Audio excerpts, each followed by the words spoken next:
另外咧，揾 Helen 係可以送翻3萬蚊嘅家私現金券俾到大家。哇！聽到呢度，我嘅心啊都好肉赤啊，因為維港半島就真係唔一樣，豪宅嘅標配。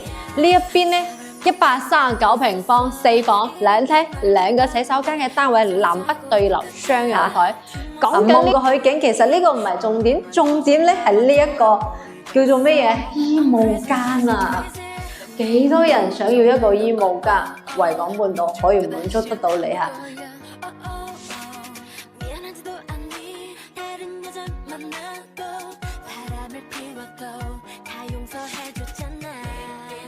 維港半島竟然單價6000零蚊就可以買到一個139平方嘅4房單位，唔係啊嘛？咁離晒譜！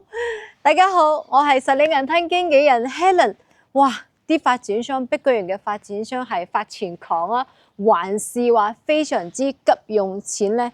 之前買咗維港半島嘅朋友真係唔好睇呢一條片，如果睇咗咧，你真係非常之肉赤。呢個單位咧，之前高嗰陣時賣到180萬，而家咧88萬8喎，就可以買到咁靚嘅單位。另外咧，揾 Helen 係可以送翻3萬蚊嘅家私現金券俾到大家。哇！聽到呢度，我嘅心啊都好肉赤啊，因為前幾日個發展商咧先至話99萬買一個139平方嘅，而家又跌咗成10皮嘢。哇！去邊度賺啊？咁食皮嘢係咪啊？哇！睇下而家嘅呢個地方先，我而家企緊嘅呢個地方咧，就係維港半島嘅會所。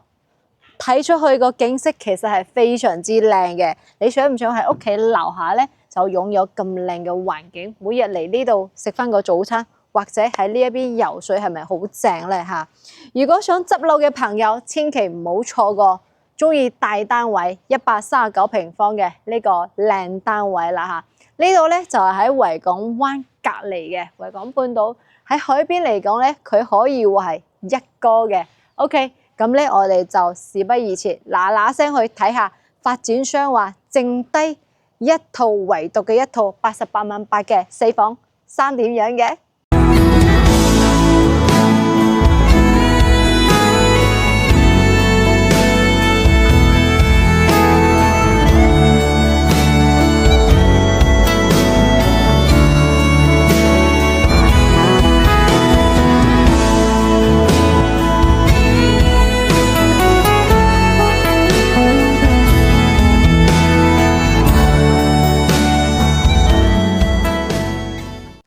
好，想嚟到呢個單位入邊，而家咧係喺16樓嘅。哇！維港半島就真係唔一樣，豪宅嘅標配。呢一邊咧139平方，4房2廳2個洗手間嘅單位，南北對流雙陽台。講緊呢個面積嗰陣時，大家係咪會諗？維港灣都有一個134平方個質素完全唔一樣嘅。嚟，我哋由門口開始睇翻先。呢度同維港灣咧有一個好大嘅區別，就係維港灣好多時候係2部電梯6戶人家，呢度係2梯4房，前邊108平方同101平方維港灣嗰個戶型一模一樣，但呢度舒服好多啊！呢邊咧都係獨門獨火啊，亦都係139平方，同我哋呢個遊湖花園少少唔一樣。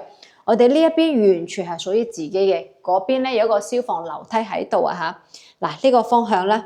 呢個位置咧，擺翻個鞋櫃嘅空間，呢度咧係獨門獨火，完全唔使擔心影響到人哋或者嘈到人哋嚇。發展商嘅交樓標準有冇發覺特別唔一樣？層高啊，裝修啊，係咪靚仔好多？我之前有影過一條片，二棟134平方維港灣嘅85萬8。呢個加幾萬蚊就可以買到呢個單位啊！個感覺上咧完全係唔一樣嘅。咁我哋咧先睇一睇第一個房間先。嗱，第一間房望海，望東面嘅海，望到巽寮灣嘅海。嗱，呢一邊咧我哋唔使擔心會有遮擋啦。樓下起嗰啲綠色嗰啲網咧係必須嚟嘅。間房同平時嗰啲咧差唔多大細嚇，有成8個平方嘅，牆面咧係有咗黃色嘅呢一種牆面嚇。咁我哋對過嚟呢一邊都係比較闊落啲嚇，有1.6米嘅呢個闊度啊，相對比維港半島、比維港灣咧，其實係做咗一個升級版本嘅。睇一睇個廚房。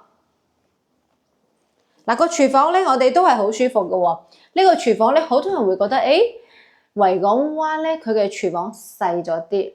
呢個咧就啱啱好，U 字型雙星台。而家發展商升級，配埋個消毒櫃。煮食爐係有變咗嘅嚇。當然啦，時間過咗咁耐，而家科技咁好，係咪啊？啊，呢度雙星門嘅冰箱完全都可以達到嘅。呢一些全部都係鋁扣板嚟㗎，佢唔係嗰啲木條啊。呢一個咧，佢就會比較防水，同埋咧質素睇起身都會好啲。呢個開間都係2.6米㗎，嚇，差唔多2.7米到2.8米嘅呢個開間。咁我哋擺翻個圓台咧，其實係好正嘅。睇下我哋呢一邊生活區，嚟望望啊！咁睇有咩感覺？嗱，呢啲咧就係別墅嚟噶啦，嗰啲唔係爛尾樓啊，觀眾朋友。2、3、4、5、6、7、8，冇咁多棟㗎，起咗2棟啊，嚇係咪咁講啊？嚇呢個係2棟啊嘛，3、5、6、7、8、9，而家有冇發覺慢慢咁起過嚟啊？之前係冇後尾呢3棟㗎，係咯，全邊係6棟，7、8、9係邊嗰個3棟啊？啱啱起嘅。呢碧桂園咧，佢賣1棟起1棟，所以唔驚爛尾。喺屋仔嗰度咧，睇到未？係商業街嚇，37,000平方嘅商業。咁如果你係業主嘅話咧，或者你係有興趣咧，想喺呢一度開翻間鋪，唔使擔心2年免租期嚇。咁呢邊咧就可以望到個海，可以望一望。呢最靠我哋前排嘅呢個屋苑咧就係維港灣啦。啊，咁後期咧都有一條路咧收過去嘅。好，我哋望一望我哋自己嘅綠化。啊，右手邊咧可以望到個東海。我哋而家陽台直接望出去咧係北面嚟嘅。啊，呢一邊咧就同其他嘅差唔多，3米寬。呢個係做咗呢一種嘅顆粒嘅外立牆面，佢唔係做嗰啲瓷磚啊，佢唔驚甩啦嚇。呢度係明火，用天然氣嘅。嗱，1、2、3、4、5、5、8、4米嘅呢個客廳開間，好舒服嚇。層高咧都係超過3米嘅呢個層高嘅，多咗呢個背景牆。啊，呢一個質素 OK 啦，你話好靚又唔覺得好靚嚇。最好咧就加翻個櫃仔。呢一個單位之前都係賣180萬㗎。睇下第二個房間，大個飄台。嗱，大個飄台，咁呢邊咧望出去咧都係朝北向嘅。間房咧大概咧有成9個平方，間房冇咩好講。呢間房可以攞嚟做書房嚇。啊，呢間房就好正啦。啊，都有人呢個位置撲少少嚇，就作為一間嘅書房啦，或者係會客廳啦。呢間房咧最正就係出去就係陽台。嚇，我哋睇一睇主人房。主人房最中意嘅地方，唔係，先睇翻個洗手間先。嗱，升咗級㗎。呢個變咗黑色咧，其實黑色、白色永遠就唔會過時，係最襟睇。坐住沖涼啊，智能嘅坐廁、洗手台嘅命櫃呢啲全部做咗升級。最中意就係呢個主人房。哇，咁睇下啊，望個海景，其實呢個唔係重點，重點咧係呢一個叫做咩嘢？衣帽間啊！幾多人想要一個衣帽間？維港半島可以滿足得到你嚇。呢邊望出去咧係東向，睇翻個跨海大橋。呢一邊咧後期肯定會有遮擋，話唔遮擋肯定係呃你嘅嚇，觀眾朋友。OK，咁我哋北面呢一邊咧，其實都後期都有屋擋住晒嘅。你話海邊啊，基本上都係退休或者度假住。你諗住好多人住，其實係唔可能嘅。啊，呢一邊咧，我哋睇翻下，正常咧。我哋嘅床頭係擺喺呢一個位置嘅，睇到未啊？因為佢兩邊插梳啊，企喺呢個位置咧，係擺喺呢一個位置，前方咧係擺個電視嘅。咁有人咧喺呢度咧就整翻一隻梳妝台，其實點由你去設計翻都冇問題嘅。最緊要咧係睇個戶型啫。哦，廁所睇翻下我哋嘅廁所，嗱，飄台，咦呢個就舒服好多。呢個材質咧，佢都係換過晒嘅。呢個係大理石啦，換過晒就好防滑啦，係啦，坐廁呢一啲全部都有晒嘅。廁所你如果係想整翻一隻浴缸，其實都係 OK 噶。嚟，我哋再行出嚟睇下。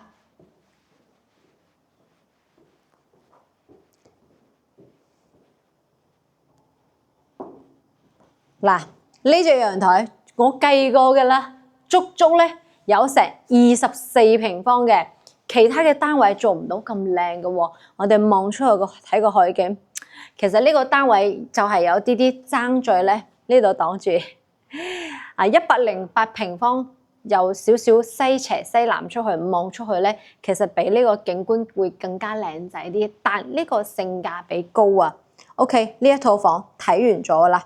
咁我哋擺翻個視頻俾大家睇一睇先，然後總結翻呢一套單位。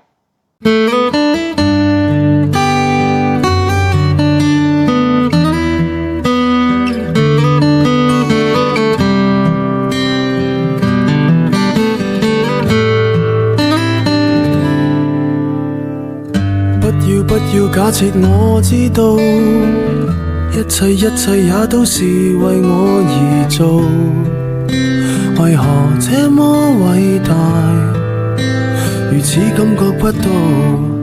不說一句的愛有多好，只有一次記得實在接觸到。騎着單車的我倆，懷緊貼背的擁抱，難離難捨，想抱緊些。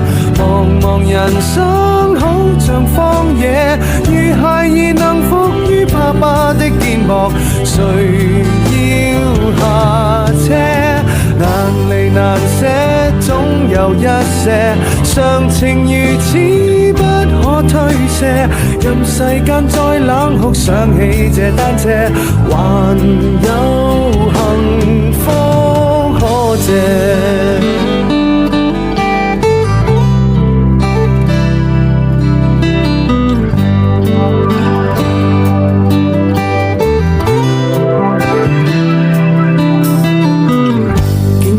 我怎會看不到？雖說演你角色實在有難度，從來虛偽以待，何不給個擁抱？想我怎去相信這一套？多痛惜我卻不便讓我知道，懷念單車給你我，唯一有過的擁抱，難離難捨。相信大家都睇完頭先嗰條視頻，感覺如何？可以喺評論區留言講翻下我自己嘅諗法。想要執平貨買呢個單位其實係唔會差嘅，因為呢個單位咧而家只需要888000，個數字咧真係好好聽啊！但係個價錢吸唔吸引？6388蚊就可以買到維港半島139平方嘅單位喎。另外唔單止咁，揾 Helen 買呢個單位，另外送3萬蚊嘅家私呢一個現金券俾到你，係咪非常之有吸引力咧？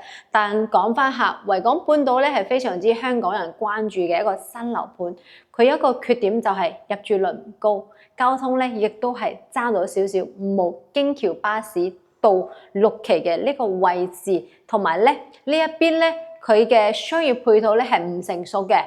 目前咧招緊商嗰個商業街，但又講翻個好處咧點講？